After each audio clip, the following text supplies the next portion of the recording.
For more latest videos and updates, please subscribe our channel and hit the bell icon.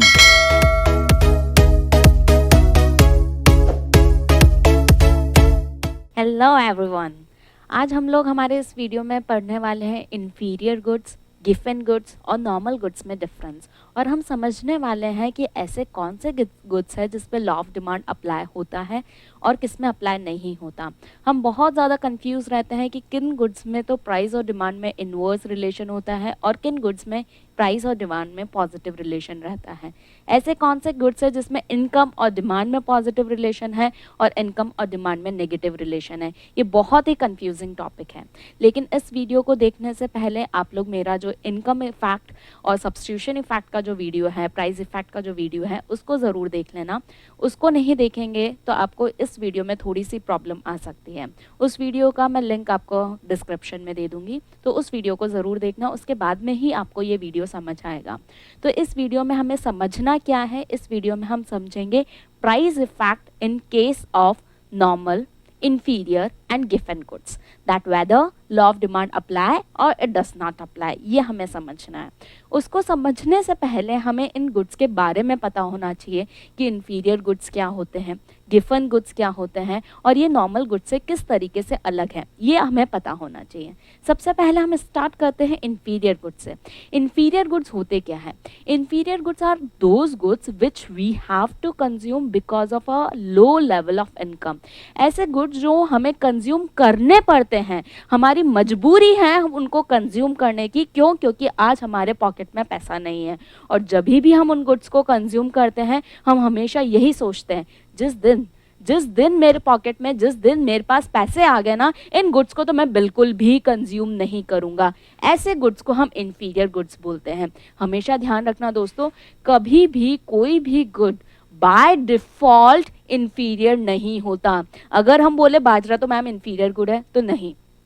कोई भी low quality के good को हम by default inferior नहीं कह सकते। ये डिपेंड करता है पर्सन टू पर्सन, ये डिपेंड करता है उनकी थिंकिंग, उनके इनकम लेवल पे। अगर वही गुड किसी इंसान के लिए मजबूरी है खरीदना क्योंकि आज उसके पास में पैसा नहीं है, इस मजबूरी की वजह से वो उन गुड्स को खरीदता है, तो वो गुड उस इंसान के लिए, उस पर्सन के लिए, पर्टिकुलर पर्सन के लिए इन्फीरियर है। अगर वही गुड कोई दूसरा पर्सन अपनी विश से कंज्यूम करता है, उसके पास सफिशिएंट अमाउंट है, वो दूसरे गुड भी कंज्यूम कर सकता है, लेकिन अपने विश से उसे कंज्यूम कर रहा है, तो वो गुड उस पर्टिकुलर पर्सन के लिए इन्फीरियर नहीं है।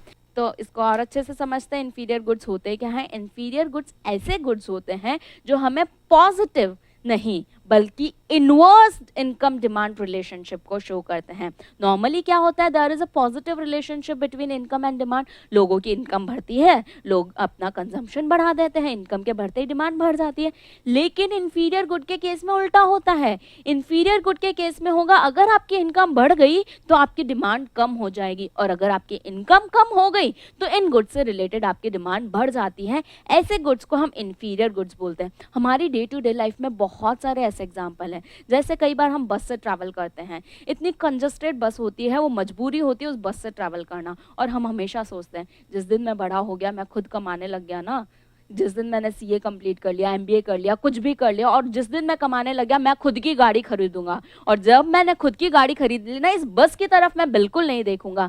तो वो बस से ट्रैवल करना हमारी मजबूरी है। क्यों? क्योंकि अभी हमारी इनकम थोड़ी कम है, इसलिए हम बस से रेगुलर ट्रैवल करते हैं। अगर हम हमारे ग्रेन्स की बात करें तो उसमें सबसे सस्ता अनाज जो माना जाता है वो बाजरे को माना जाता है। तो बाजरा आज हम कंज्यूम कर रहे हैं क्योंकि अगर हमारी लो लेवल ऑफ इनकम है, इसकी वजह से हम मजबूरी में उसे कंज्यूम कर रहे हैं, तो वो हमारे लिए इन्फीरियर गुड है।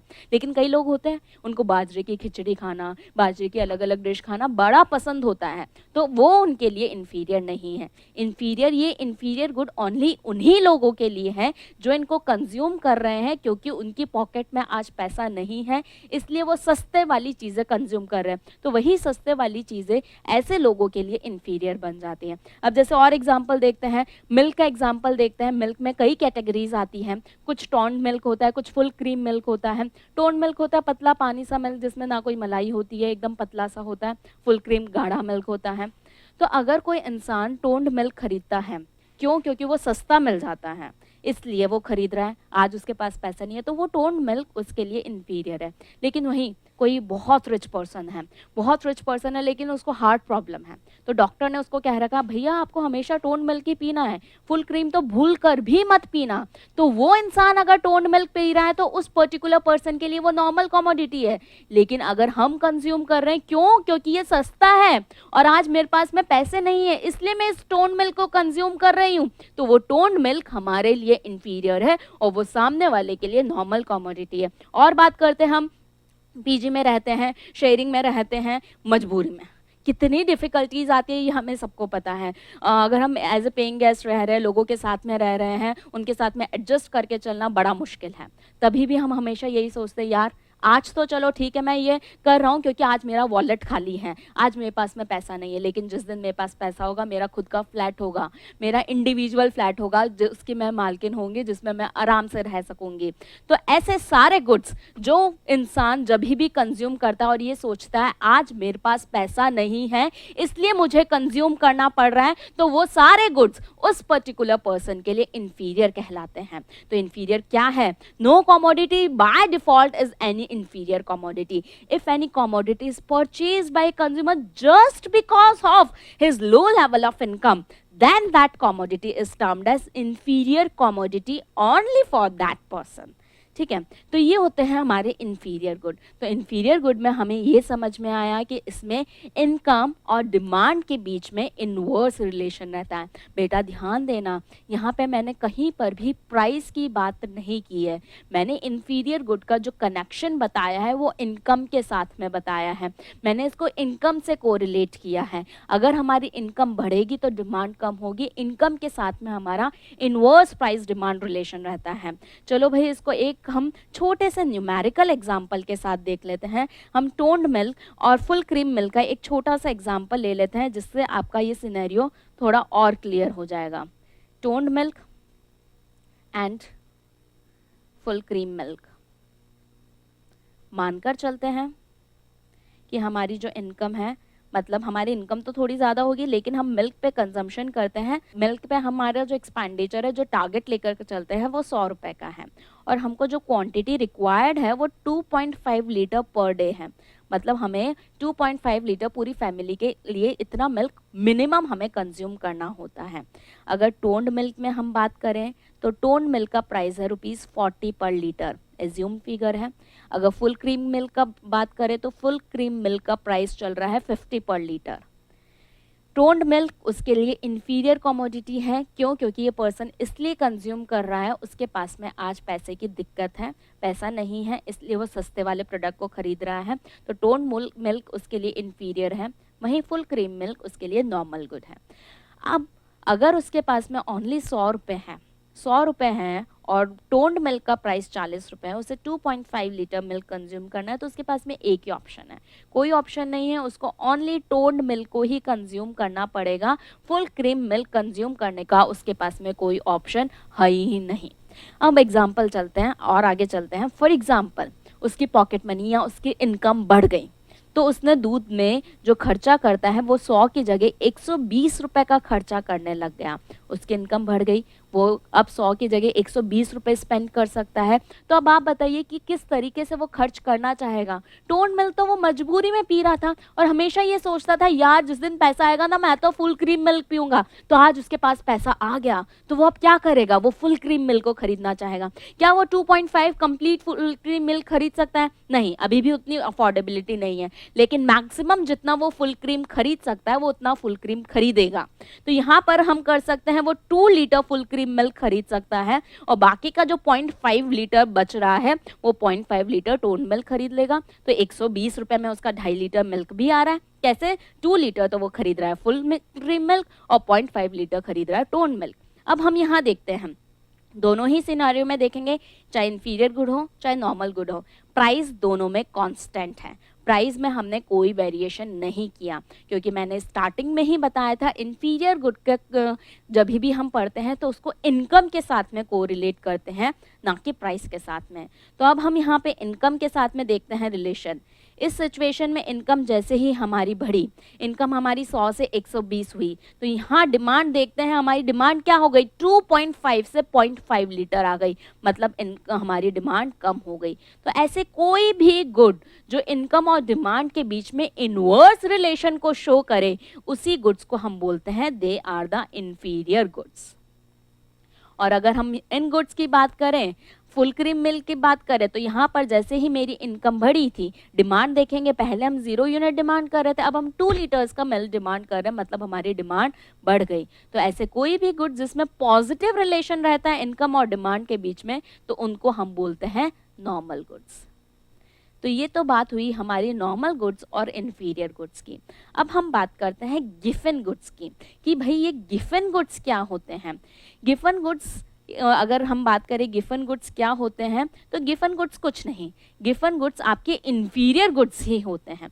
Giffen goods are inferior goods only. मतलब क्या है, गिफन गुड्स भी हम इसीलिए बाय करते हैं क्योंकि आपकी पॉकेट में, हमारी पॉकेट में आज के दिन हमारे पास पैसा नहीं है, इसलिए हम कोई सस्ते वाले जो गुड्स खरीदते हैं, उन सस्ते वाले गुड्स को ही हम गिफन बोलते हैं। तो मैम इन्फीरियर भी यही था, इन्फीरियर और गिफन एक ही है, लेकिन गिफन में कुछ 1-2 एक्स्ट्रा पॉइंट्स आ जाते हैं जिसकी वजह से ये इन्फीरियर से अलग हो जाते हैं।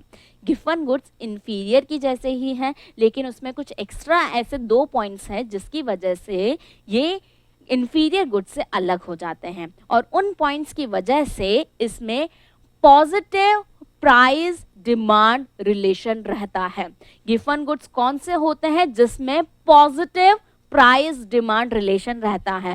Ma'am positive price demand relation का मतलब क्या है, प्राइस जिस डायरेक्शन में मूव करेगी उसी डायरेक्शन में डिमांड भी मूव करेगी। मतलब अगर आपकी प्राइसेस बढ़ रही है तो आपकी डिमांड भी बढ़ेगी, और अगर आपके प्राइसेस कम हो रहे हैं तो आपकी डिमांड भी कम होगी। तो ऐसे कोई भी इंफीरियर, ऐसे कोई भी लो क्वालिटी के, ऐसे कोई भी कम रेट वाले गुड्स जिसमें पॉजिटिव प्राइस डिमांड रिलेशन देखने को मिले, वो सारे गुड्स आपके गिफन गुड्स कहलाते हैं। गिफन गुड्स कौन से होते हैं जिसमें पॉजिटिव प्राइस डिमांड रिलेशन होता है, मतलब ऐसे कोई भी गुड जिसमें अगर आपके प्राइस बढ़ जाए आपकी डिमांड भी बढ़ जाए, और अगर आपके प्राइस कम हो तो आपकी डिमांड भी कम हो जाए, ऐसे सारे गुड्स को हम गिफन गुड्स बोलते हैं। तो गिफन गुड्स है क्या, गिफन गुड्स इंफीरियर गुड्स ही है, लेकिन बट इसके अंदर पॉजिटिव प्राइस डिमांड रिलेशन होता है। मैम ऐसा क्यों होता है, क्या ऐसा इन्फीरियर में भी होता है या ओनली गिफन में होता है? तो ऐसा ओनली गिफन में होता है, इन्फीरियर में नहीं होता। तो मैम आपने तो अभी यही बताया कि इन्फीरियर और गिफन एक ही है, तो लेकिन इसमें कुछ 2 पॉइंट एक्स्ट्रा हैं जिन पॉइंट्स की वजह से ये पॉजिटिव प्राइस डिमांड रिलेशन होता है। वो कौन से पॉइंट्स हैं? तो गिफन गुड्स है क्या, गिफन गुड्स को और अच्छे से समझते हैं, वो पॉइंट्स क्या है उसको बाद में देखेंगे, लेकिन गिफन गुड्स में पॉजिटिव प्राइस डिमांड रिलेशन कैसे होता है एक छोटे से एग्जांपल के साथ और समझ लेते हैं। जब भी हम गिफन गुड्स की बात करेंगे हमेशा हम एक इकोनॉमिस्ट की बात करेंगे, सर रॉबर्ट गिफन। उन्होंने इन गुड्स के कॉन्सेप्ट को बताया था। उन्होंने क्या कहा, he was an economist, England में वो एक इकोनॉमिस्ट थे। वो एक बार कुछ वर्कर्स के बिहेवियर को नोटिस कर रहे थे, वो वर्कर्स के बिहेवियर को पूरा एनालाइज कर रहे थे। उन्होंने देखा जो वहाँ के वर्कर्स थे उनको कुछ वेजेस मिलती थी, उस वेजेस से वो नॉर्मली 2 तरीके के गुड्स को कंज्यूम करते थे। एक तो कंज्यूम करते थे ब्रेड, एक कंज्यूम करते थे मीट। ब्रेड तो था उनकी मजबूरी में खाया गया गुड, क्योंकि वर्कर्स को जो वेजेस मिलते थे वो बहुत कम मिलते थे, तो उन बहुत कम वेजेस में वो ओनली ब्रेड को कंज्यूम कर सकते थे अपने रेगुलर कंजम्पशन के हिसाब से। तो ब्रेड उनके लिए इन्फीरियर गुड था। फिर उसके बाद में अगर उनकी पॉकेट में थोड़े बहुत पैसे बच जाते थे, अपना पेट भरने के बाद में थोड़े बहुत पैसे बच जाते थे, तो वो एक सुपीरियर गुड को कंज्यूम करना चाहते थे, जो वो था मीट। तो वो अपना इनकम का मेजर पोर्शन तो इन्फीरियर गुड में स्पेंड करते थे, और जो थोड़ा बहुत पैसा बच जाता था वो अपने सुपीरियर गुड पे स्पेंड करते थे। अब हुआ क्या, अचानक से मार्केट में जो इन्फीरियर गुड था उसके प्राइसेस बढ़ गए, और सर रॉबर्ट गिफन देखकर हैरान परेशान कि यहाँ पे प्राइस बढ़ने से इनकी डिमांड भी बढ़ गई। वो शॉक्ड रह गए, भाई ऐसा कैसे हो गया, लॉ ऑफ डिमांड तो ऐसा बोलता है कि प्राइस बढ़ जाएगी तो डिमांड कम हो जाएगी, लेकिन उन्होंने तो ये देखा कि यहाँ तो प्राइस के बढ़ने से डिमांड भी बढ़ गई। He was completely shocked। तो वो गए वर्कर्स के पास में, उन्होंने सोचा इस बात का जवाब तो मुझे वर्कर ही देंगे कि उन्होंने ऐसा किया तो क्यों किया। ऐसा क्यों? क्या क्या वो बेवकूफ है कि प्राइस के बढ़ने से वो ज्यादा क्वांटिटी खरीद रहे हैं? ऐसा कैसे कर सकते हैं? तो वो गए वर्कर्स के पास में, उनसे पूछा, भाई ये बताइए जरा, ब्रेड के प्राइस तो बढ़ गए, तो आपको तो इसका नॉर्मली इसका कंजम्पशन कम कर देना चाहिए था, लेकिन आपने इसका बढ़ा दिया, ऐसा क्यों किया? तो उन्होंने कहा, अरे भैया हम तो खुद ही ब्रेड के जैसे ही पैसे बढ़े तो हमने सोचा था भाई अब तो ब्रेड का कंजम्पशन ही नहीं करेंगे, क्योंकि ये ब्रेड तो महंगी हो गई। तो हम गए मार्केट में, शॉपकीपर से हमने पूछा ब्रेड के अलावा कोई दूसरा गुड देना जो इससे सस्ता हो। तो हमें पता लगा ब्रेड के प्राइस तो बढ़ गए, लेकिन आज भी वो सबसे सस्ता वही है। तो यहाँ क्या देखेंगे, ये इंफीरियर गुड तो है, लेकिन इसका कोई क्लोज सब्स्टिट्यूट ही नहीं है। मार्केट में वर्कर्स को इसके अलावा और कोई गुड मिला ही नहीं जिसका वो कंजम्पशन कर सकते थे, इसलिए उनको मजबूरन फिर भी प्राइस बढ़ने के बाद में फिर भी वही ब्रेड खानी पड़ी। तो रॉबर्ट गिफन ने कहा, चलो ठीक है, ये बात मुझे समझ में आई कि आपने कंजम्पशन कम क्यों नहीं किया, क्योंकि आपके पास में कोई और सब्स्टिट्यूट अवेलेबल नहीं थे, क्योंकि आपके पास में कोई और ऑप्शंस अवेलेबल नहीं थे, इसलिए आपने इसी गुड का कंजम्पशन किया। लेकिन अभी भी मेरे दिमाग में एक क्वेश्चन है कि आपको इस गुड का कंजम्पशन करना था तो सेम क्वांटिटी में रखते, आपने बढ़ा क्यों दिया? प्राइस बढ़ने से आप कंजम्पशन सेम ही रख लेते, आपने बढ़ाया क्यों इसका कंजम्पशन? तो उन्होंने कहा, अरे भैया जैसे ही इस इंफीरियर गुड के प्राइस बढ़े तो जो मैं मीट कंज्यूम करता था उसका थोड़ा पोर्शन मुझे अब ब्रेड के कंजम्पशन में लगाना पड़ा। तो मीट को खरीदने के लिए मेरे पास पैसे ही नहीं बचे, मीट को खरीदने के लिए जो मेरे पास पैसे बच रहे थे उनसे वो मीट आ नहीं रहा था, मतलब अब मीट अनअफोर्डेबल हो गया। तो लेकिन मेरे को पेट तो भरना था, तो अब मीट की जगह मैं क्या खाऊं? तो मीट की जगह भी अब मुझे ब्रेड का ही कंजम्पशन करना पड़ा, इसलिए ब्रेड के प्राइस बढ़ने से मेरी डिमांड बढ़ गई। चलो इसको एक छोटे से न्यूमेरिकल एग्जांपल से और समझ लेते ताकि आपको और अच्छे से समझ आ जाए। मानकर चलते हैं यहाँ पे हमारे कुछ वर्कर्स है, इन वर्कर्स के वेजेस है ₹175 पर वीक, उनको 175 पर वीक वेजेस मिलते हैं। वो क्या करते हैं? मेनली दो गुड्स को कंज्यूम करते हैं, ब्रेड एंड मीट। ठीक है, ब्रेड एंड मीट को कंज्यूम करते हैं। Bread is inferior for them and meat is superior good for them या फिर नॉर्मल गुड फॉर देम। अब उनको एक दिन में कम से कम 5 स्लाइस ब्रेड की खानी होती है। ठीक है, हफ्ते में 7 दिन होते हैं, उनको एक दिन कम से कम 5 स्लाइस खानी होती है पेट भरने के लिए।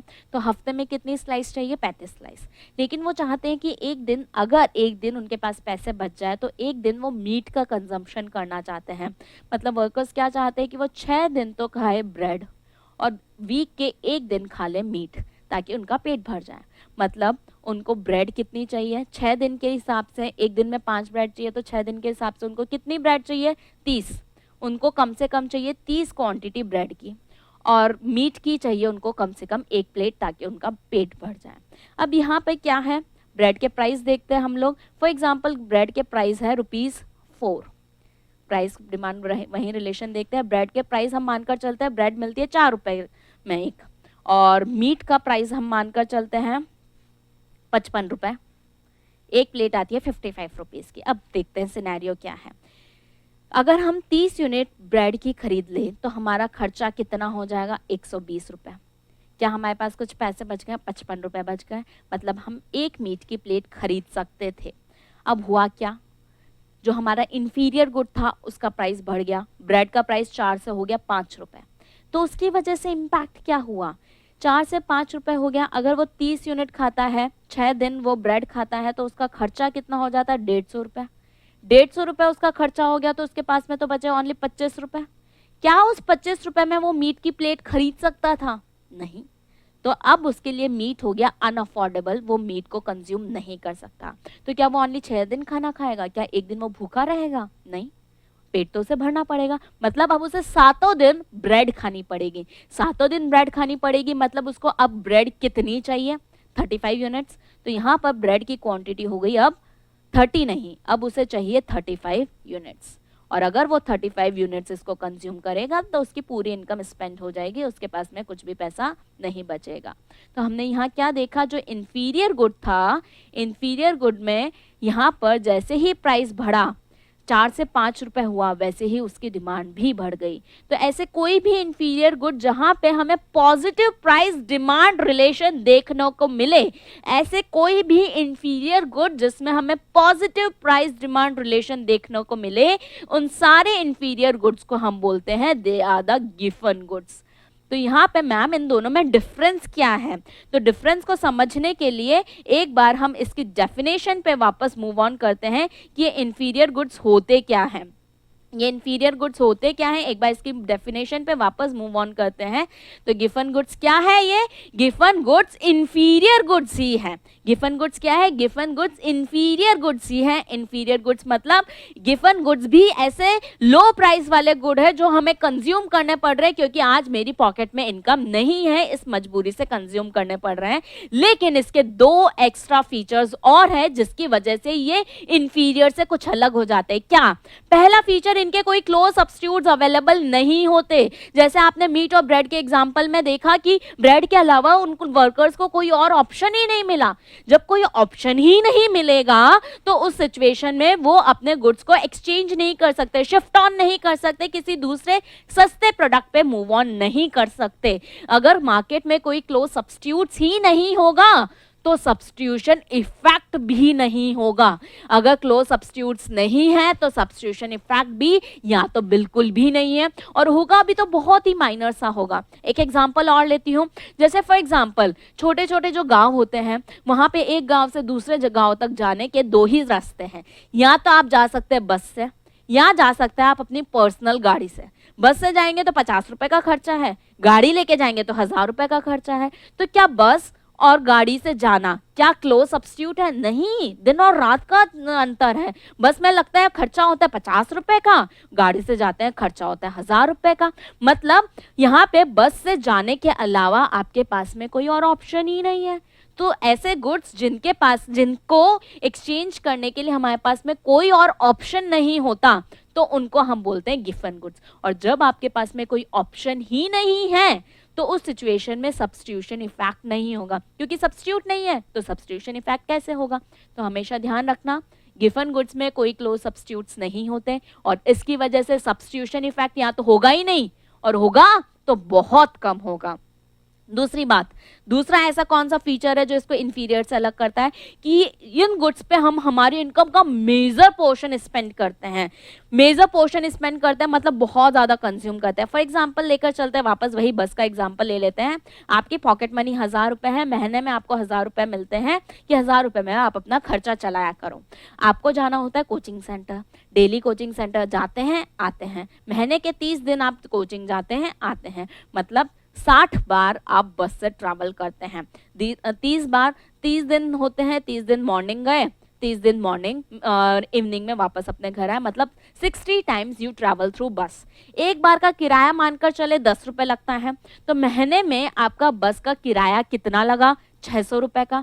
अब मतलब आपकी इनकम में से 1000 रुपए में से तो 600 रुपए आप इन गुड्स पे ही कंज्यूम कर रहे हैं, बस से ट्रैवल करने में ही लग रहा है। मतलब आप अपने इनकम का major portion in inferior goods पे स्पेंड कर रहे हैं। तो उससे मैम उससे क्या फर्क पड़ेगा? उससे ये फर्क पड़ेगा, अगर प्राइस में थोड़ा सा भी वेरिएशन हो गया ना तो आपकी परचेजिंग पावर में बहुत ज्यादा इंपैक्ट पड़ जाएगा, और अगर परचेजिंग पावर में इंपैक्ट पड़ गया तो आपका जो इनकम इफेक्ट होता है वो बहुत ज्यादा होगा। मानकर चलते हैं बस का किराया बढ़ गया, बस का किराया बढ़ा 2 रुपए से, ओनली 2 रुपए से ही तो बढ़ा, लेकिन आप पे इम्पैक्ट देखते हैं। आप 60 बार ट्रैवल करते हैं बस से, एक महीने में 60 बार ट्रैवल करते हैं, और एक बार के ट्रैवल पे 2 रुपए बढ़ गए, मतलब आप पे इम्पैक्ट कितना पड़ेगा? 120 रुपए का इम्पैक्ट पड़ेगा। आपकी पॉकेट से 120 रुपए ज्यादा लगेंगे, मतलब जो 60 बार पहले 600 रुपए में ट्रैवल कर लेते थे, अब उसके लिए आपको 720 रुपए देने पड़ेंगे। मतलब आपकी इनकम पे बहुत ज्यादा इफेक्ट पड़ गया, आपकी परचेजिंग पावर बहुत कम हो गई, और जैसे ही आपकी परचेजिंग पावर बहुत ज्यादा कम हो गई तो आपका इनकम इफेक्ट बहुत ज्यादा हाई हो गया। तो हमेशा ध्यान रखना, गिवन गुड्स के 2 एक्स्ट्रा कैरेक्टरिस्टिक्स जिनकी वजह से ये इंफीरियर से अलग होते हैं, वो 2 एक्स्ट्रा कैरेक्टरिस्टिक क्या है? एक तो इनके कोई क्लोज सब्स्टिट्यूट अवेलेबल नहीं होते। क्लोज सब्स्टिट्यूट नहीं है तो उसकी वजह से या तो सब्स्टिट्यूशन इफेक्ट होगा नहीं, होगा तो बहुत ही कम होगा। दूसरा, हम हमारी इनकम का मेजर पोर्शन इस पे स्पेंड करते हैं, तो जरा सा भी प्राइस में वेरिएशन हो गया ना तो आपकी रियल इनकम, आपके परचेजिंग पावर में बहुत ज्यादा इंपैक्ट आ जाता है और उसकी वजह से इनकम इफेक्ट बहुत ज्यादा हो जाता है। तो ऐसे कौन सी चीजें हैं जो इंफीरियर गुड और गिवन गुड्स को एक दूसरे से अलग करती हैं, ये हमें समझना बहुत जरूरी है कि इंफीरियर गुड और गिवन गुड में डिफरेंस क्या है, तभी हम समझेंगे कि क्या लॉ ऑफ डिमांड उस पर ऑपरेट होता है या नहीं होता। तो गिवन गुड्स, एक तरफ हमने लिया गिवन गुड्स, दूसरी तरफ हमने लिया इंफीरियर गुड। सबसे पहली बात, दोनों ही इंफीरियर गुड हैं, दोनों ही इंफीरियर गुड है, दोनों ही हम इसलिए खरीद रहे हैं क्योंकि आज हमारी पॉकेट में पैसा नहीं है, इसलिए मजबूरी में हमें ये सस्ते वाले गुड खरीदने पड़ रहे हैं। तो दोनों ही सिचुएशन में क्या होगा, जिस दिन आपके पास पैसा आ जाएगा उस दिन आपकी डिमांड कम हो जाएगी। तो चाहे गिवन गुड हो चाहे इंफीरियर गुड हो, दोनों में ही इनवर्स, दोनों में ही नेगेटिव इनकम डिमांड रिलेशन होता है। ध्यान रखना, चाहे वो आपका गिवन गुड हो चाहे वो आपका इंफीरियर गुड हो, दोनों ही सिचुएशन में अगर आपकी इनकम बढ़ेगी तो आपकी डिमांड कम हो जाएगी। इनवर्स इनकम डिमांड रिलेशन होता है, क्यों, दोनों ही इंफीरियर है। दूसरा, गिवन गुड्स के कोई क्लोज सब्स्टिट्यूट्स अवेलेबल नहीं होते, वहीं इंफीरियर गुड्स के क्लोज सब्स्टिट्यूट्स अवेलेबल होते हैं। तो गिवन गुड्स के क्लोज सब्स्टिट्यूट्स अवेलेबल नहीं है तो उसकी वजह से क्या होगा, क्लोज सब्स्टिट्यूट्स नहीं है तो या तो सब्स्टिट्यूशन इफेक्ट होगा ही नहीं या फिर होगा तो बहुत ही कम होगा। वहीं इंफीरियर गुड्स के तो बहुत सारे मार्केट में सब्स्टिट्यूट अवेलेबल है। अगर मार्केट में बहुत सारे सब्स्टिट्यूट अवेलेबल है तो एक प्रोडक्ट के प्राइस में चेंज होते ही हम वो प्रोडक्ट को कंज्यूम करना बंद कर देंगे, हम उससे सस्ते वाले पे मूव ऑन कर जाएंगे। तो यहाँ पे सब्स्टिट्यूट्स होते हैं तो हमारे पास में गुड्स को एक्सचेंज करने के लिए ऑप्शन रहता है, चेंज स्विच करने के लिए ऑप्शन रहता है, तो हम गुड्स को सब्स्टिट्यूट कर सकते हैं, इसलिए यहाँ पे सब्स्टिट्यूशन इफेक्ट हाई होता है।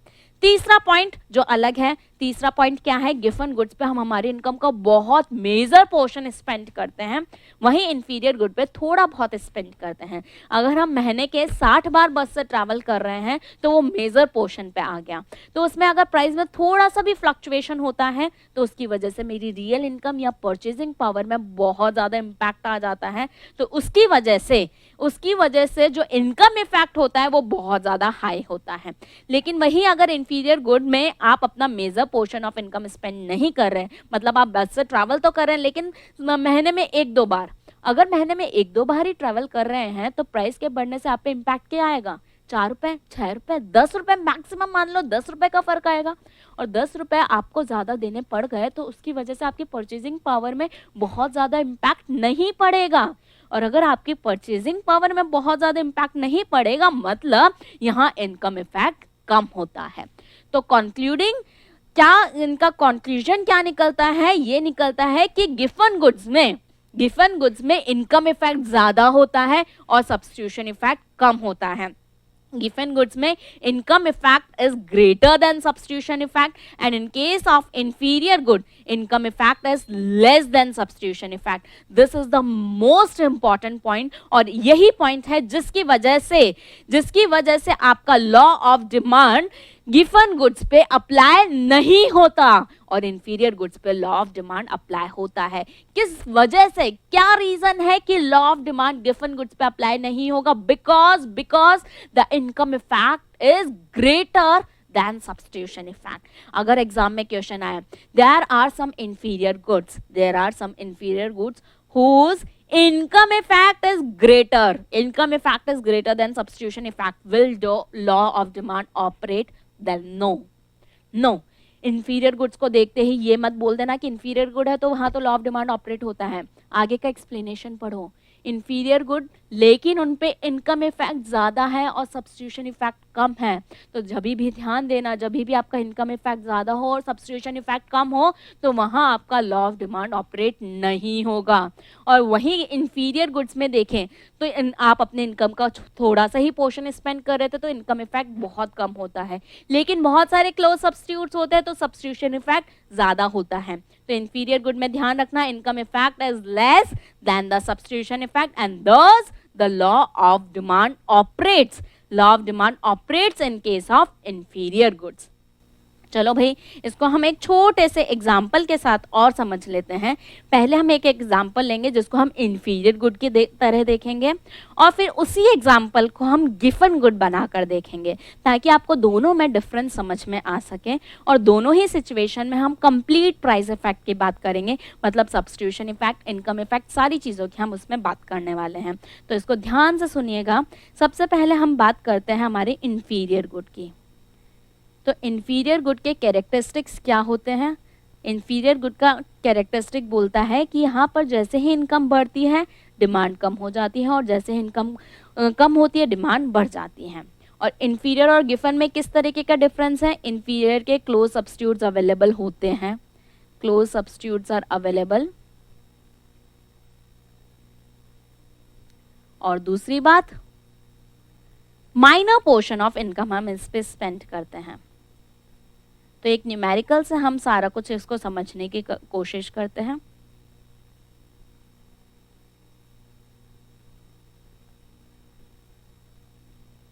चलो इसको एक एग्जांपल ले लिया हमने।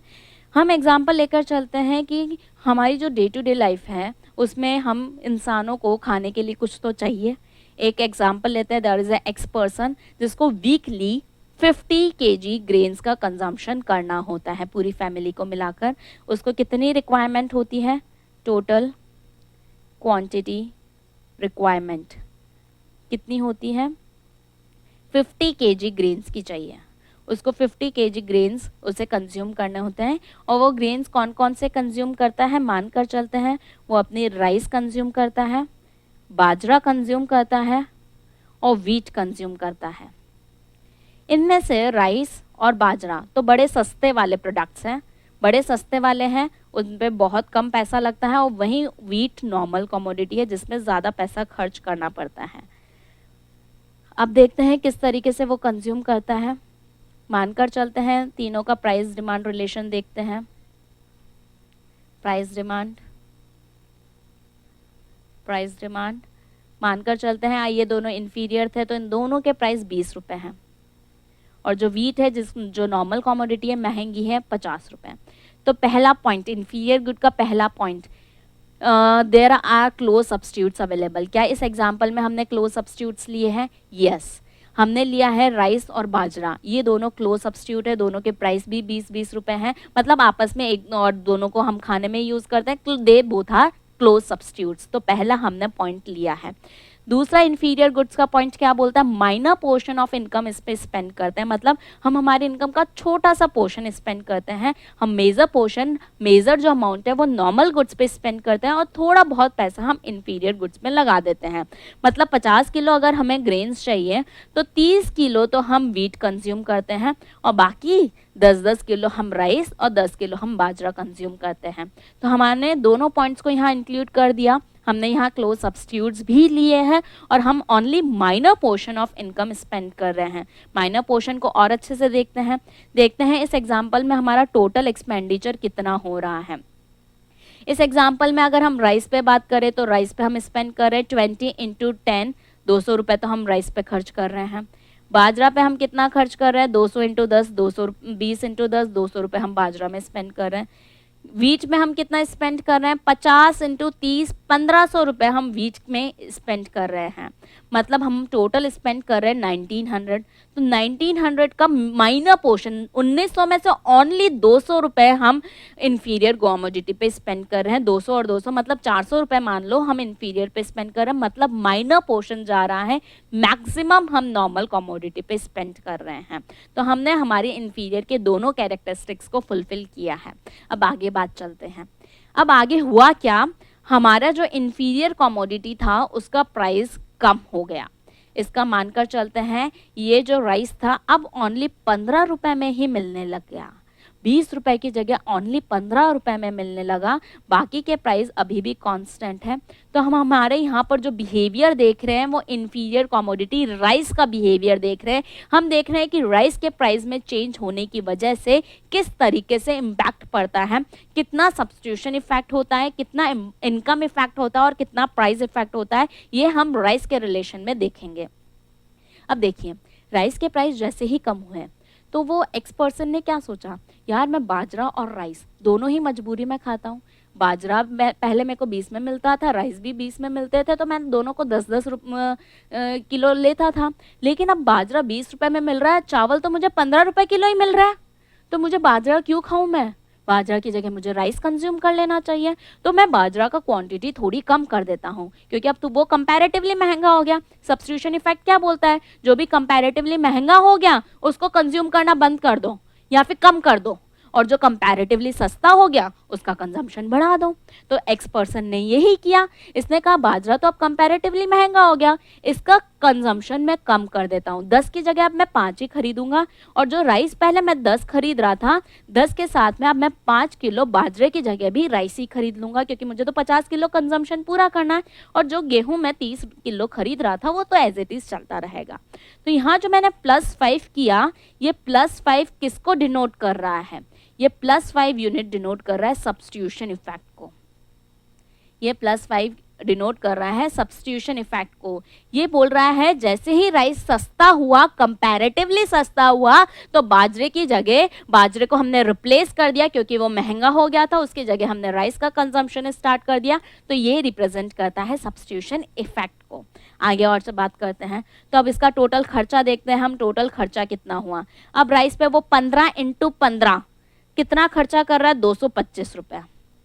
15 किलो × 15 225 रुपए। बाजरे पे 20 × 5 100 रुपए का खर्चा हो रहा है, और वीट पे वही 1500 रुपए का खर्चा हो रहा है। तो टोटल मिलाकर बात करें तो हमारा खर्चा हो गया 1825 रुपए का, 1825 रुपए का खर्चा। अब देखेंगे 1825 मतलब पहले हम 1900 रुपए खर्च कर रहे थे, आज 1825 रुपए में ही मिल गया, मतलब आपके पास में 75 रुपए बच गए। ये जो 75 रुपए बच गए वो क्या है, this is your real income. What is this, this is your real income. यहाँ पे हम बोले तो आपकी जो परचेजिंग पावर है वो 75 रुपए से बढ़ गई। आप 75 रुपए के गुड्स और खरीद सकते हैं, मतलब मैं वीट और खरीद सकती हूँ। यस, तो लेकिन मुझे तो 50 किलो की ही रिक्वायरमेंट है, तो अब मेरे को क्या करना चाहिए, 50 किलो की रिक्वायरमेंट है तो मैं राइस का कंजम्पशन जो मैं मजबूरी में खाती हूँ क्योंकि मेरे पास में पैसा नहीं है, अब तो पैसा आ गया ना, तो अब क्यों कंज्यूम कर रहे हो, तो राइस का कंजम्पशन कम कर दो, उसकी जगह वीट का कंजम्पशन बढ़ा दो। क्या ये हमारे लिए अफोर्डेबल होगा, हम क्या ये 13 kg राइस अफोर्ड करेंगे, तो 13 kg हम कर सकते हैं, और यहाँ पर वीट हो गया 32 kg, ये हमारे इनकम में आराम से आ जाएगा। तो यहाँ पर अगर हम देखें, पूरा नोटिस करें बिहेवियर राइस का, तो राइस के जो प्राइस 20 से 15 हुए, तो उसकी वजह से राइस की डिमांड ओवरऑल 10 से 13 यूनिट हो गई। प्राइस के कम होते ही राइस की डिमांड 10 से 13 यूनिट बढ़ गई, मतलब ये 10 से 13 यूनिट होना, that is the total effect, that is the price effect. तो यहाँ पर अगर हम बात करें, इसको सेग्रीगेट कर देते हैं पूरा राइस के सिचुएशन में। अगर हम देखें राइस के जैसे ही प्राइस फॉल हुए तो वैसे ही क्या हुआ, यहाँ पे प्राइस इफेक्ट पड़ा। प्राइस इफेक्ट क्या होता है, price effect is the total impact, पूरे सिनेरियो का टोटल इम्पैक्ट। वो कितना था, 3 यूनिट से हमारी डिमांड बढ़ गई, प्राइस के कम होने से 3 यूनिट से हमारी डिमांड बढ़ गई। जो पहले हम 10 kg को कंज्यूम कर रहे थे, आज हम 13 kg को कंज्यूम कर रहे हैं, मतलब 3 यूनिट से मेरी डिमांड बढ़ गई, that is the price effect. अब इस प्राइस इफेक्ट को सेग्रीगेट करते हैं। प्राइस इफेक्ट हमें पता है, price effect is the summation of substitution effect and income effect, जो हमने एक वीडियो में देखी थी, जिसको हमने कहा था कि इस क्लास को स्टार्ट होने से पहले उसको ज़रूर देख लेना। सब्स्टिट्यूशन इफेक्ट और इनकम इफेक्ट, इन दोनों में इसको सेग्रीगेट करते हैं। तो यहाँ जो 5 रुपए से इसकी डिमांड बढ़ाई थी, हमने कहा था वो बाजरे की जगह भी आज राइस को ही कंज्यूम कर रहा है, तो बाजरे की जगह जो वो राइस पे शिफ्ट ऑन हुआ था उसको हमने कहा था that is the substitution effect. तो यहाँ सब्स्टिट्यूशन इफेक्ट कितना हो गया, +5 यूनिट्स का। और इनकम इफेक्ट की बात करें तो यहाँ उसकी 75 रुपए से इनकम बढ़ गई थी, 75 रुपए इनकम बढ़ने से उसने इंफीरियर गुड्स की 2 यूनिट्स को कंजम्पशन कम कर दिया था। तो ये जो 2 यूनिट्स का कंजम्पशन कम किया था, इसको हम बोलते हैं that is the income effect. जो उसकी रियल इनकम या परचेजिंग पावर में चेंज होने की वजह से इम्पैक्ट पड़ा, उसको हमने कहा इनकम इफेक्ट। वो इनकम इफेक्ट कितना है, -2 यूनिट्स का। तो यहाँ पर हम क्या देख रहे हैं, हम यहाँ देख रहे हैं सब्स्टिट्यूशन इफेक्ट हुआ 5 यूनिट्स का, इनकम इफेक्ट हुआ -2 यूनिट्स का। तो क्या क्या देख रहे हैं, एक तो सब्स्टिट्यूशन इफेक्ट आपका पॉजिटिव है, पॉजिटिव सब्स्टिट्यूशन इफेक्ट, और इनकम इफेक्ट क्या देख रहे हैं, नेगेटिव है, तो यहाँ पर हो गया there is negative income effect. बड़ा कौन सा है, छोटा कौन सा है, 5 इज मोर देन 2, तो here positive substitution effect is greater than negative income effect. Inferior goods में ध्यान रखना, here the positive substitution effect is greater than income effect. तो उसकी वजह से क्या लॉ ऑफ डिमांड अप्लाई हो रहा है कि नहीं हो रहा, देखते हैं। यहाँ राइस का प्राइस कम हुआ था, कितना हुआ था, 20 से 15 हुआ था, और उसकी वजह से इम्पैक्ट क्या पड़ा, 3 यूनिट से उसकी डिमांड बढ़ गई। मतलब प्राइस के कम होने से डिमांड बढ़ गई, प्राइस कम डिमांड बढ़ गई, प्राइस के कम हुई डिमांड बढ़ गई, तो लॉ ऑफ डिमांड ऑपरेट हो रहा है, लॉ ऑफ डिमांड ऑपरेट हो रहा है। वो कब हो रहा है, इंफीरियर गुड्स में लॉ ऑफ डिमांड ऑपरेट हो रहा है। And what is the reason, because in case of inferior goods the positive substitution effect is more than negative income effect, and that's why the law of demand operates, That's why the law of demand operates. इसी example में अगर ये -2 की जगह मैंने -6 कर दिया होता, -2 की जगह मैंने -6 कर दिया होता, तो +5 -6 ये हो जाता -1 यूनिट। तो यहाँ पर हो जाता प्राइस के कम होने से डिमांड का कम होना, तो लॉ ऑफ डिमांड ऑपरेट नहीं होता। और वो कब होता, हमने ऐसा क्यों किया कि सब्स्टिट्यूशन इफेक्ट ज़्यादा ही लिया और इनकम इफेक्ट कम ही लिया, क्योंकि सब्स्टिट्यूशन इफेक्ट ज़्यादा क्यों लिया, क्योंकि यहाँ मार्केट में सब्स्टिट्यूट्स अवेलेबल थे, राइस का सब्स्टिट्यूट बाजरा अवेलेबल था, इसलिए सब्स्टिट्यूशन इफेक्ट ज़्यादा हुआ। और इनकम इफेक्ट कम क्यों हुआ, क्योंकि हम minor portion of income spend कर रहे थे, थोड़ा बहुत ही अमाउंट स्पेंड कर रहे थे, इसलिए जो हमारी परचेजिंग पावर में इम्पैक्ट आया ओनली 75 रुपए का आया, इसलिए इनकम इफेक्ट कम हुआ। तो यही रीजन है कि जो इंफीरियर गुड्स होंगे उन इंफीरियर गुड में पॉजिटिव सब्स्टिट्यूशन इफेक्ट ज़्यादा होगा और नेगेटिव इनकम इफेक्ट कम होगा, इसलिए लॉ ऑफ डिमांड वहाँ ऑपरेट करेगा। अभी इसी एग्जाम्पल को हम कन्वर्ट कर देते हैं गिफन गुड्स में। अगर हमारे यही गिफन गुड्स होते हैं, ये इंफीरियर नहीं है, गिफन गुड्स होते हैं, तो क्या अंतर पड़ जाता। तो गिफन गुड्स के दो ऐसे कौन से कैरेक्टरिस्टिक है जो इसको अलग बनाते हैं। पहले, इनके कोई क्लोज सब्स्टिट्यूट्स अवेलेबल नहीं होते, नो क्लोज सब्स्टिट्यूट्स अवेलेबल, इनके कोई क्लोज सब्स्टिट्यूट्स अवेलेबल नहीं होते। और दूसरा, हम मेजर पोर्शन ऑफ इनकम इस पे स्पेंड करते हैं, major portion of income is spent. ये 2 पॉइंट्स इसके कैरेक्टरिस्टिक को डिनोट करते हैं। अब हम वही एग्जांपल लेते हैं। आपकी रिक्वायरमेंट कितनी है, हमारी वीकली रिक्वायरमेंट है 50 kgs की, 50 kg ग्रेन चाहिए हमें। अब हमारे पास में ऑप्शंस क्या है, राइस, इसका सब्स्टिट्यूट नहीं लेंगे, क्यों, क्योंकि यहाँ के इसके क्लोज सब्स्टिट्यूट्स अवेलेबल नहीं होते। तो अब हम बाजरा नहीं लेंगे, कोई क्लोज सब्स्टिट्यूट अवेलेबल नहीं है। तो मतलब अब हम 2 ही कमोडिटीज लेंगे, राइस एंड व्हीट। क्यों नहीं लिया बाजरे को, क्योंकि हमने गिफन गुड्स का कैरेक्टरिस्टिक क्या बोला है कि यहाँ कोई उसके क्लोज सब्स्टिट्यूट अवेलेबल नहीं होते। तो हम मानकर चलते हैं कि हमारे पास में बाजरे जैसा कोई ऑप्शन ही नहीं है, हमारे पास में 2 ही ऑप्शन है, या तो राइस खरीद लो या व्हीट खरीद लो।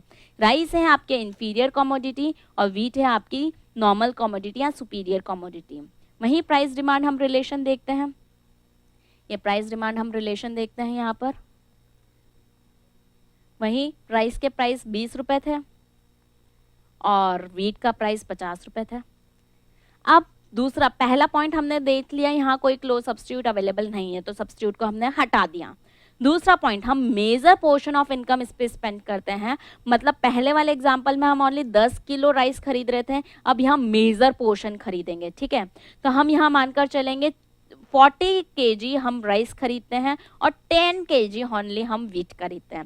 40 किलो हम राइस खरीद रहे हैं और ओनली 10 किलो, क्यों, क्योंकि सेकंड पॉइंट बोलता है कि हम major portion of income spend कर रहे हैं।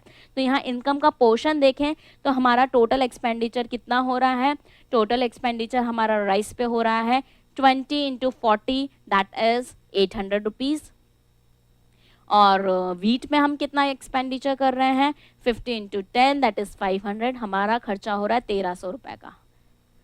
ये हमारा 1300 में से 800 मतलब मेजर पोर्शन, मोर देन 50% हम किस पे स्पेंड कर रहे हैं? इंफीरियर गुड्स पे। ये हमने देख लिया। अब हुआ क्या? प्राइस कम हो गया। हुआ क्या? प्राइस कम हो गए, 20 से हो गए 15। अब क्या यहाँ कोई इसका क्लोज सब्स्टिट्यूट है? वीट तो इसका कोई क्लोज सब्स्टिट्यूट नहीं है, क्योंकि एक के प्राइस 20 है तो दूसरे के 50 है। कहाँ? दोनों में दिन और रात का अंतर है, इसका कोई क्लोज सब्स्टिट्यूट नहीं है, तो सब्स्टिट्यूशन इफेक्ट यहाँ होगा नहीं। सब्स्टिट्यूशन इफेक्ट होगा नहीं, यहाँ पे होगा तो भी बहुत कम होगा। तो हम मानकर चलते हैं वही पहले की तरह 40 और 10 यूनिट कंज्यूम करेंगे। तो राइस अब कितने में आ जाएगा? अब तो 15 रुपये, मतलब 600 रुपये में आपका राइस आ जाएगा। और आपका वीट कितने में आ जाएगा? 500 रुपये में, मतलब 1100 रुपये में ही हो गया। अब आपका पास में कितने रुपए बच गए? 200 रुपये। आपकी यहाँ पे इनकम पे इम्पैक्ट कितना आया? 200 रुपये का। यहाँ पे प्राइस वही 5 रुपये से कम हुआ, 5 रुपये से ही प्राइस कम हुआ, लेकिन अब हमारी रियल इनकम पे इम्पैक्ट कितना पड़ा? 200 रुपये का। मेरी परचेजिंग पावर 200 रुपये से बढ़ गई। वहीं इंफीरियर गुड्स के केस में हमारी जो परचेजिंग पावर थी ओनली 75 रुपये से बढ़ी थी, और अब यहाँ पर प्राइस के कम होने से जो हमारी परचेजिंग पावर है वो 200 रुपीज से बढ़ गई। अब 200 से बढ़ गई तो हम क्या करेंगे? भाई आज तो हमारे पास पैसे आ गए, हम राइस नहीं खरीदेंगे, क्योंकि राइस तो मैं मजबूरी में खरीद रही थी, ये सोच के खरीद रही थी जिस दिन मेरे पास पैसा आएगा मैं राइस बिल्कुल नहीं खाऊंगी, मैं तो सुपीरियर गुड पे शिफ्ट ऑन करूंगी। तो अब मौका मिल गया, मूव ऑन कर जाओ, शिफ्ट ऑन कर जाओ वीट पे। तो अब मैंने क्या किया? 200 रुपये जो बच गए उससे मैं वीट का कंजम्पशन करूंगी। तो अब मैं ऐसा करती हूँ, यहाँ पे 5 किलो राइस कम कर देती हूँ और 5 किलो वीट बढ़ा देती हूँ, क्योंकि आज पे पास पैसा है, मैं ऐसा कर सकती हूँ। तो यहाँ पर अब देखेंगे 35 किलो राइस आपके 15 रुपये के हिसाब से 525 रुपये में आ जाएंगे, और 15 किलो वीट आपके 750 रुपये में आ जाएंगे, मतलब आपका खर्चा ओनली 1275 रुपये का है। मतलब दिस इज अफोर्डेबल, ये अफोर्डेबल है, ये हमने चेक कर लिया। तो यहाँ पर ये जो -5 हुआ, ये किस चीज़ को रिप्रेजेंट कर रहा है? ये रिप्रेजेंट कर रहा है कि जैसे ही आपकी रियल इनकम बढ़ गई थी उसकी वजह से आपने अपने इंफीरियर कमोडिटी का कंजम्पशन कम कर दिया। तो ये रिप्रेजेंट कर रहा है इनकम इफेक्ट को। ये रिप्रेजेंट कर रहा है किसको? इनकम इफेक्ट को, क्योंकि हमने इंफीरियर कमोडिटी में हमेशा देख रखा है कि जैसे ही इनकम बढ़ जाए आपकी डिमांड कम हो जाती है। तो यहाँ आपकी इनकम बढ़ गई 200 रुपए से, तो आपकी डिमांड कम हो गई 5 यूनिट से। तो यहाँ टोटल इफेक्ट कितना हुआ? टोटल इम्पैक्ट हुआ जैसे ही आपकी प्राइस कम हुई आपकी डिमांड कम हो गई 5 यूनिट से। इसके अंदर अगर हम इसको सेग्रीगेट करें तो ये 5 यूनिट क्या है? That is the price effect. इसको सेग्रीगेट करते हैं हम लोग, सेग्रीगेट करते हैं तो सब्स्टिट्यूशन इफेक्ट की अगर हम बात करें तो सब्स्टिट्यूशन इफेक्ट तो यहाँ निल था, क्योंकि कोई क्लोज सब्स्टिट्यूट ही नहीं था। तो हम किसके साथ सब्स्टिट्यूट करते हैं? या तो निल था या फिर बहुत ही कोई नॉमिनल सा फिगर ले लो, 1 यूनिट 2 यूनिट का ले लो। और इनकम इफेक्ट की बात करें तो इनकम इफेक्ट की वजह से हम शिफ्ट ऑन हो गए सुपीरियर कमोडिटी पे, तो हमने -5 यूनिट यहाँ हो गया, क्योंकि हमने तो कहा था इंफीरियर कमोडिटी है, मतलब मैं मजबूरी में खरीद रही हूँ, जिस दिन मेरे पास पैसा आ गया उस दिन मैं नहीं खरीदूंगी। तो यहाँ आपके पास में 200 रुपये बच गए थे, तो आपने इंफीरियर कमोडिटी का कंजम्पशन कम कर दिया, ये इनकम इफेक्ट बोलता है। तो यहाँ पर हमने क्या देखा? गिवन गुड में हमने देखा there is substitution effect. Substitution effect is either 0 or very less, लेकिन होता कैसा है? हमेशा पॉजिटिव होता है। तो पॉजिटिव सब्स्टिट्यूशन इफेक्ट है, और यहाँ ये नेगेटिव इनकम इफेक्ट है। कौन सा बड़ा है भाई? मैम सब्स्टिट्यूशन इफेक्ट तो है ही नहीं, तो obviously income effect is greater. तो यहाँ क्या देखेंगे? माइनस साइन नहीं, डिजिट्स, ओनली डिजिट्स को कंपेयर करके बताना। तो यहाँ पे क्या है? Income effect is greater than substitution effect. Ma'am ऐसा ही तो आपने इंफीरियर गुड में लिखा था, तो चलो इंफीरियर में चल के देखते क्या लिखा। इंफीरियर में हमने इसका उल्टा लिखा है, सब्स्टिट्यूशन इफेक्ट था वहां पे बड़ा, और यहाँ इनकम इफेक्ट ज्यादा है। वहां सब्स्टिट्यूशन इफेक्ट बड़ा था, यहाँ इनकम इफेक्ट ज्यादा है। इंफीरियर में सब्स्टिट्यूशन इफेक्ट ग्रेटर था, गिवन में इनकम इफेक्ट ग्रेटर है। और उसकी वजह से क्या लॉ ऑफ डिमांड ऑपरेट हो रहा है? तो देखते हैं, यहाँ प्राइस के कम होने से डिमांड भी कम हो गई, मतलब law of demand does not operate. Law of demand does not operate. अब आपसे रीजन पूछा गया, मैम व्हाई, आपसे एग्जाम में क्वेश्चन आया, why law of demand does not operate in case of given goods? The reason is because in case of given goods, the negative income effect is greater than positive substitution effect. Why the income effect is greater than substitution effect? Because the major portion of income is spent on such goods. That's why income effect is higher and no close substitutes are available. That's why the substitution effect is lower. तो यहाँ पे हमने क्या conclusion देखा कि inferior goods पे तो law of demand आपका ऑपरेट हो रहा था और गिवन गुड्स पे आपका लॉ ऑफ डिमांड ऑपरेट नहीं हो रहा था।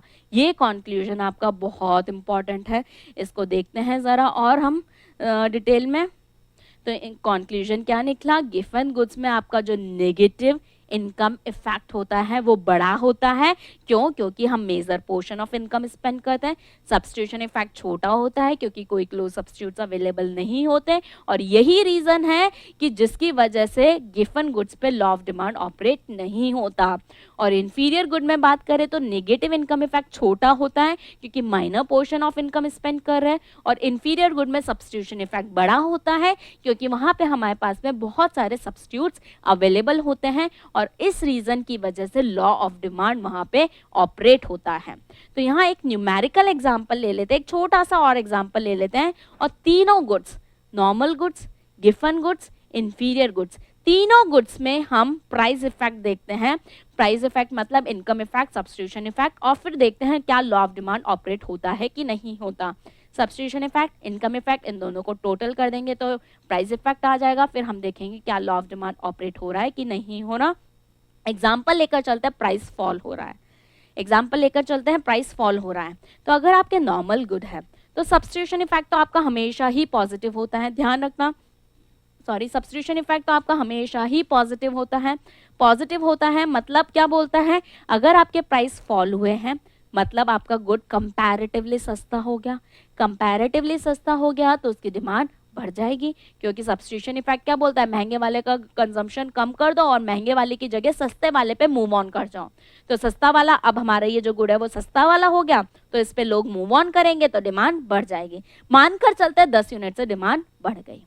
इनकम इफेक्ट क्या बोलता है, जैसे ही प्राइस फॉल होगी रियल इनकम बढ़ जाएगी, परचेजिंग पावर बढ़ जाएगी। और ये नॉर्मल गुड है, नॉर्मल गुड में जैसे ही इनकम बढ़ती है हमारी डिमांड भी बढ़ती है। नॉर्मल गुड में जैसे ही इनकम बढ़ती है डिमांड भी बढ़ती है। तो यहाँ पर भी हम मानकर चलते हैं यहाँ पर वापस इनकम इफेक्ट की वजह से वापस डिमांड बढ़ गई। मानकर चलते हैं ये भी 10 यूनिट से बढ़ गई। तो इन दोनों का टोटल कर देंगे तो टोटल होता है प्राइस इफेक्ट। टोटल कर दिया तो 10 + 10 20 यूनिट से आपकी डिमांड बढ़ गई। तो हुआ क्या, प्राइस के कम होने से डिमांड बढ़ गई। प्राइस के कम होने से डिमांड बढ़ गई मतलब लॉ ऑफ डिमांड आपका यहाँ पे ऑपरेट हो रहा है। इंफीरियर गुड की बात करते हैं। इंफीरियर गुड में ध्यान क्या रखना है, इंफीरियर गुड को जब भी देखो तो ध्यान क्या रखना है, here the substitution effect is greater than income effect. Inferior good में ध्यान क्या रखना है, सब्स्टिट्यूशन इफेक्ट ग्रेटर होता है, इनकम इफेक्ट कम होता है, बस ये ध्यान रखना। तो यहाँ इंफीरियर गुड्स में हम बात करते हैं जैसे ही प्राइस कम हुआ अगेन ये कंपैरेटिवली सस्ते हो गए। जैसे राइस के एग्जांपल, राइस और बाजरा के एग्जांपल में देखा था, राइस सस्ता हो गया तो बाजरा की जगह हम राइस पे शिफ्ट ऑन हो गए थे। तो यहाँ पे प्राइस के कम होते ही वो कंपैरेटिवली सस्ता हो गया इसलिए हमने उसकी डिमांड बढ़ा दी। मानकर चलते हैं 10 यूनिट से बढ़ा दी। इनकम इफेक्ट की बात करें तो यहाँ पे प्राइस के कम होते ही हमारी रियल इनकम बढ़ गई। रियल इनकम बढ़ गई, भाई पैसा आ गया, अब मुझे इंफीरियर क्यों खरीदना है, अब तो मैं तो सुपीरियर पे मूव ऑन करूंगी ना। तो यहाँ रियल इनकम के बढ़ते ही मैं अपना कंजम्पशन कम कर दूंगी। कितना कम करूं, 10 यूनिट का कम करूं, 10 यूनिट से ज्यादा कम करूं कि 10 यूनिट से कम करूं। तो यहाँ पे इंफीरियर गुड का कैरेक्टरिस्टिक क्या बोलता है कि substitution effect is greater and income effect is smaller. तो अगर सब्स्टिट्यूशन इफेक्ट आपने 10 यूनिट का लिया है तो इनकम इफेक्ट आप कितना भी लो लेकिन 10 से कम लेना। तो यहाँ पे मैंने इनकम इफेक्ट लिया 6 का। प्लस में लेना है कि माइनस में, तो माइनस में लेना। क्यों? क्योंकि ये इंफीरियर गुड्स है और इंफीरियर गुड्स का कैरेक्टरिस्टिक क्या बोलता है कि जैसे ही आपकी इनकम बढ़ जाती है आप सुपीरियर गुड पे मूव ऑन करते हैं तो इंफीरियर गुड की डिमांड कम हो जाती है। तो यहाँ जैसे ही प्राइस कम हुआ रियल इनकम बढ़ गई और हमारी डिमांड कम हो गई। तो तो यहाँ ओवरऑल इम्पैक्ट देखे, प्राइस इम्पैक्ट देखे तो +10 -6 +4, मतलब यहाँ पर भी प्राइस के कम होने से डिमांड बढ़ गई। इंफीरियर गुड्स में भी प्राइस के कम होने से डिमांड बढ़ गई, मतलब इंफीरियर गुड्स पे भी लॉ ऑफ डिमांड ऑपरेट होता है। एग्जाम में सही करके आना। एग्जाम में बहुत बार हम कंफ्यूज होते हैं कि इंफीरियर गुड पे लॉ ऑफ डिमांड ऑपरेट होता है कि नहीं होता। पूरा एक्सप्लेनेशन के साथ, पूरे लॉजिकल अंडरस्टैंडिंग के साथ में मैंने आपको बताया है कि होता है इंफीरियर गुड्स पे law of demand operate. Last हम गिफन गुड्स और देखते हैं। गिफन गुड्स में क्या होता है, सब्स्टिट्यूशन इफेक्ट यहाँ तो होता ही नहीं है, होता है तो बहुत ही कम होता है, तो substitution effect is smaller and income effect is greater. तो सब्स्टिट्यूशन इफेक्ट क्या बोलता है, जैसे ही प्राइस कम होता है गुड्स कंपैरेटिवली सस्ता हो जाता है, इसलिए हमारी डिमांड बढ़ जाती है। लेकिन यहाँ कोई क्लोज सब्स्टिट्यूट्स होते नहीं है, या तो इसको 0 ले लो, और 0 नहीं तो बहुत ही छोटी सी कोई डिजिट ले लो, तो यहाँ 1 यूनिट मैंने ले लिया। इनकम इफेक्ट क्या बोलता है, जैसे ही प्राइस कम होगी आपकी रियल इनकम बढ़ जाएगी। इनकम बढ़ जाएगी तो ये भी तो इंफीरियर गुड ही थे, पैसा आ गया तो भैया क्यों इनको कंज्यूम करना है, सुपीरियर पे मूव ऑन करो ना। तो इंफीरियर की, इन गिफन गुड्स की आपकी डिमांड भी कम हो जाएगी। कितनी कम करें मैम, 1 से ज्यादा 1 से कम। तो यहाँ पर ध्यान देना, सब्स्टिट्यूशन इफेक्ट कम होता है, इनकम इफेक्ट ज्यादा होता है। तो आप कम कितनी भी करो, लेकिन 1 से ज्यादा यूनिट की कम करना। आप 2, 3, 4, 5, 6, 7, 8, 9 कितना भी आप ले सकते हो, लेकिन 1 से ज्यादा लेना। मैंने यहाँ पर 10 यूनिट से डिमांड कम कर दी। दोनों को मिला दे तो प्राइस इम्पैक्ट क्या हो गया, +1 -10 -9 यूनिट्स का प्राइस इफेक्ट हुआ। तो यहाँ क्या हुआ, प्राइस के कम होने से डिमांड भी कम हो गई, मतलब लॉ ऑफ डिमांड यहाँ ऑपरेट नहीं होता। Law of demand does not operate here. तो यहाँ कंक्लूजन क्या निकलता है, law of demand does not operate in case of given goods and law of demand exist in case of normal good as well as in case of inferior goods। तो ऐसी कौन सी situation है, कई बार exam में question आ जाता है, ऐसी कौन सी सिचुएशन है जब आपका इंफीरियर गुड्स पे भी लॉ ऑफ डिमांड अप्लाई नहीं होगा। एग्जाम में कई बार क्वेश्चन आ जाता है, ऐसी कौन सी सिचुएशन है जब इंफीरियर गुड पे भी लॉ ऑफ डिमांड अप्लाई नहीं होगा। अभी तक तो हमने यही देखा कि लॉ ऑफ डिमांड इंफीरियर और नॉर्मल दोनों गुड्स पे अप्लाई होता है। तो यहाँ कौन सी सिचुएशन है जहाँ लॉ ऑफ डिमांड अप्लाई नहीं होगा, जब इंफीरियर गुड्स आपकी गिफन बन जाए। जब इंफीरियर गुड्स आपकी गिफन बन जाए तो लॉ ऑफ डिमांड अप्लाई नहीं होगा। मतलब अगर इंफीरियर गुड्स के कोई क्लोज सब्स्टिट्यूट ना मिले तो लॉ ऑफ डिमांड अप्लाई नहीं होगा। अगर हम मेजर पोर्शन ऑफ इनकम उस पर स्पेंड करने लग जाए तो भी लॉ ऑफ डिमांड अप्लाई नहीं होगा। या फिर कोई भी ऐसी सिचुएशन हो जिसकी वजह से इनकम इफेक्ट बड़ा हो गया, सब्स्टिट्यूशन इफेक्ट छोटा हो गया, तो भी आपका लॉ ऑफ डिमांड ऑपरेट नहीं होगा। तो फाइनल कंक्लूजन क्या बोलते हैं, गिफन गुड्स क्या होते हैं, Giffen goods, all Giffen are inferior but all inferior are not Giffen. क्यों, क्योंकि गिफन तो एक इंफीरियर का टाइप है, तो सारे के सारे गिफन इंफीरियर तो होंगे ही होंगे, लेकिन ये जरूरी नहीं है कि सारे इंफीरियर गिफन भी हों। एग्जाम में ध्यान से सुनना, स्टेटमेंट क्या है, कई बार रिवर्स स्टेटमेंट पूछ देते हैं और पूछते हैं कि स्टेटमेंट सही है कि गलत। कई बार स्टेटमेंट पूछ दिया जाता है that all inferior goods are Giffen goods but all Giffen goods are not inferior, और हम बहुत ज्यादा इमोशनल, बहुत ज्यादा भावुक हो जाते, सोचते हैं यार ये तो हमने मैम ने पढ़ाया था, मैम ने ऐसा ऐसा कुछ बोला था, और हम उसको ट्रू कराते हैं। स्टेटमेंट ध्यान से सुनना, all Giffen are inferior but all inferior are not Giffen, ये स्टेटमेंट आपका ट्रू है, और जो मैंने पहले बोला था वो फॉल्स स्टेटमेंट था। नेक्स्ट, जो हम इंफीरियर गुड का कॉन्सेप्ट पढ़ते हैं वो इनकम के रिलेशन में पढ़ते हैं, वहीं जो हम गिफन गुड का कॉन्सेप्ट पढ़ते हैं वो प्राइस के रिलेशन में पढ़ते हैं। जो इंफीरियर गुड को एज ए एक्सेप्शन देखते हैं वो इनकम का एक्सेप्शन देखते हैं, और जो गिफन गुड को एक्सेप्शन देखते हैं वो प्राइस का एक्सेप्शन देखते हैं। ध्यान रखना, नॉर्मल गुड और इंफीरियर गुड को कंपैरिजन करो तो इनकम के रिलेशन में कंपेयर करते हैं कि नॉर्मल गुड्स में इनकम के बढ़ने से डिमांड बढ़ती है, वहीं इंफीरियर में इनकम के बढ़ने से डिमांड कम होती है। मतलब inferior is an exception to the income demand relationship, whereas given is an exception to the price demand relationship। Income demand, price demand, inferior good भी एक्सेप्शन है लेकिन इनकम डिमांड रिलेशन का एक्सेप्शन है, वहीं Giffen good जो exception है वो price demand का एक्सेप्शन है। तो जब भी प्राइस के रिलेशन में बात करेंगे गिफन गुड्स की बात करेंगे, इनकम के रिलेशन में बात करेंगे तो इंफीरियर गुड्स की बात करेंगे। Lastly The given goods are such goods which shows direct price demand relationship. तो यहाँ एक छोटी सी टेबल और मैं आपको बनवाती हूँ जिसमें हम पूरा कौन किसका एक्सेप्शन है, किस पे पॉजिटिव रिलेशन होगा, किस पे नेगेटिव रिलेशन होगा, वो और हम बना लेते हैं क्योंकि इसमें थोड़ा सा आप लोगों को कंफ्यूजन रहेगा। तो इसको जरा सा हम और बना लेते हैं। लास्टली, एकदम लास्ट, यहाँ पे हम गुड्स का नाम लिख लेते हैं, अलग अलग कैटेगरी के गुड्स लिख लेते हैं।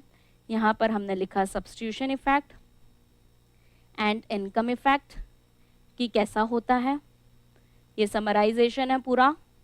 यहाँ क्या हम देखेंगे, क्या लॉ ऑफ डिमांड ऑपरेट होता है कि नहीं होता है।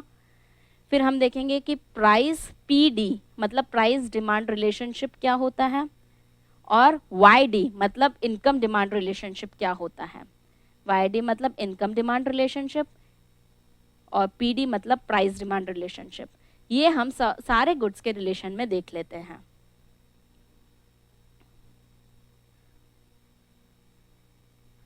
ये हम नॉर्मल गुड्स में भी देख लेंगे, इंफीरियर गुड्स में भी देख लेंगे, गिवन गुड्स में भी देख लेंगे, ताकि इससे रिलेटेड कभी भी आपका एग्जाम में कोई क्वेश्चन आए आपको कोई डाउट ही नहीं रहे, आपको ये सोचना ही नहीं पड़े कि क्या ये इसमें इनकम अप्लाई होगी कि नहीं होगी। ये बहुत बड़ा कंफ्यूजन रहता है, कहाँ तो ये इन्वर्स है, कौन से गुड्स में ये इन्वर्स है, स्टूडेंट्स एकदम कंफ्यूज हो जाते हैं।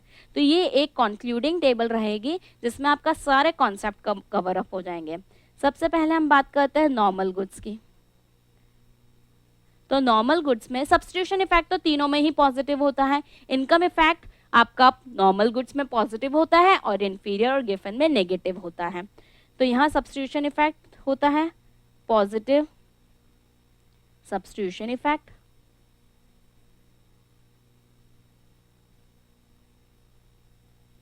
And positive. दोनों पॉजिटिव पॉजिटिव है तो कोई भी बड़ा हो कोई भी छोटा हो कोई फर्क नहीं पड़ेगा क्योंकि दोनों ही पॉजिटिव हैं। तो कोई सा भी बड़ा कर दो कोई सा भी छोटा कर दो कोई भी फर्क नहीं पड़ेगा। लॉ ऑफ डिमांड इसमें ऑपरेट होता है। प्राइस डिमांड रिलेशन देखें तो ये इनवर्स रिलेशन होता है। इनवर्स मतलब प्राइस के बढ़ने से आपकी डिमांड कम हो जाती है या फिर प्राइस के कम होने से आपकी डिमांड बढ़ जाती है। इनकम डिमांड रिलेशन देखें तो वो पॉजिटिव होता है। पॉजिटिव मतलब यहाँ इनकम के बढ़ने से आपकी डिमांड बढ़ जाती है और इनकम के कम होने से आपकी डिमांड कम हो जाती है। नेक्स्ट हम बात करते हैं इंफीरियर गुड्स की।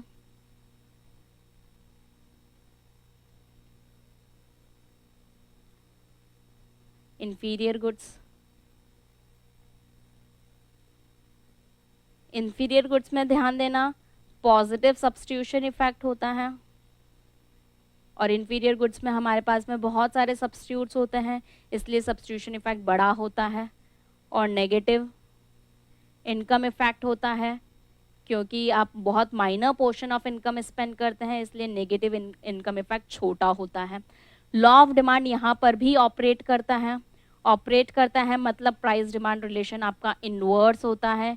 इनवर्स मतलब इसमें भी अगर आपकी प्राइस बढ़ रही है तो डिमांड कम होगी और इसमें भी अगर आपकी प्राइस कम हो रही है तो डिमांड बढ़ जाएगी। लेकिन इनकम डिमांड रिलेशन यहाँ जो नॉर्मल में पॉजिटिव था यहाँ नेगेटिव होगा, मतलब इनवर्स होगा या नेगेटिव बोल दो, कुछ भी बोल दो। मतलब यहाँ अगर आपकी इनकम बढ़ेगी तो डिमांड कम होगी और अगर इनकम कम होगी तो आपकी डिमांड बढ़ेगी। लास्टली गिवन गुड्स में और देख लेते हैं।